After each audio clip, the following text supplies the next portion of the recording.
मिला टाइम्स में खुश आमदीद। गजा पट्टी से एक और बहुत बड़ी खबर सामने आई है और ये खबर ऐसी है कि उसकी वजह से इसराइल में फिर लाखों लोग सड़कों पर निकल सकते हैं, बगावत हो सकती है और इसराइल के वज़ीर-ए-आज़म बिन्यामिन नेतन्याहू को इस्तीफ़ा देने पर मजबूर किया जा सकता है।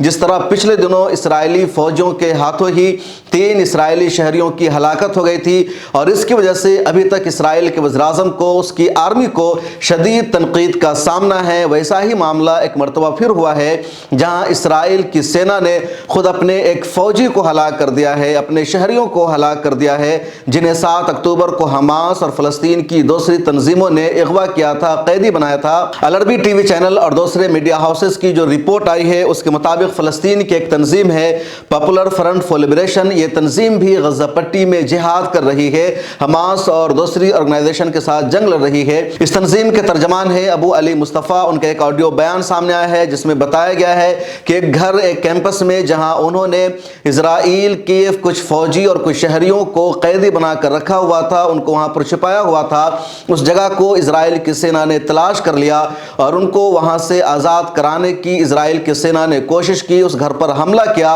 लेकिन इसका जवाब फ़लस्तीनी तंजीमों ने पूरी हिम्मत के साथ दिया और इजरायली सेना को कामयाबी नहीं मिल सकी अपने लोगों को आज़ाद कराने में, उसको वहां से छुड़ाने में। लेकिन इजरायली सेना की कार्रवाई में उसके ही लोग मारे गए और एक फौजी उसमें हलाक हो गया जिसको कैदी बनाया था 7 अक्टूबर को। इसके अलावा 2-3 और शहरियों के मारे जाने की खबर आई है, कई मुग़वियों के जख्मी होने की खबर आई है और इसका दावा क्या है पॉपुलर फ्रंट फॉर लिबरेशन ने, और ये भी वहां एक्टिव है। हालांकि इसके हवाले से पहली मरतबा यह खबर सामने आई है।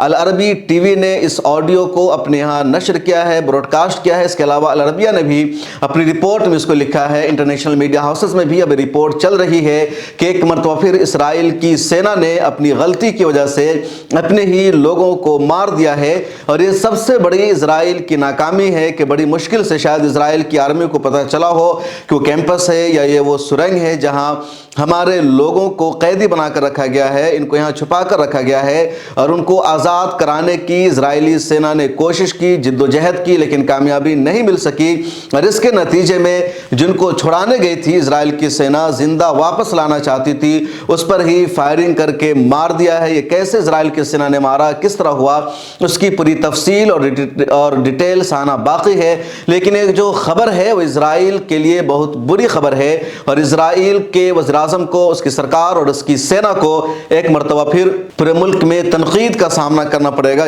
जिस तरह पिछले दिनों करना पड़ा था। और इसी से बात साबित हो गई है कि इजराइल की एजेंसियां, उसकी आर्मी और उसके तमाम तरेदारे नाकाम है, उनकी कोई हैसियत नहीं है।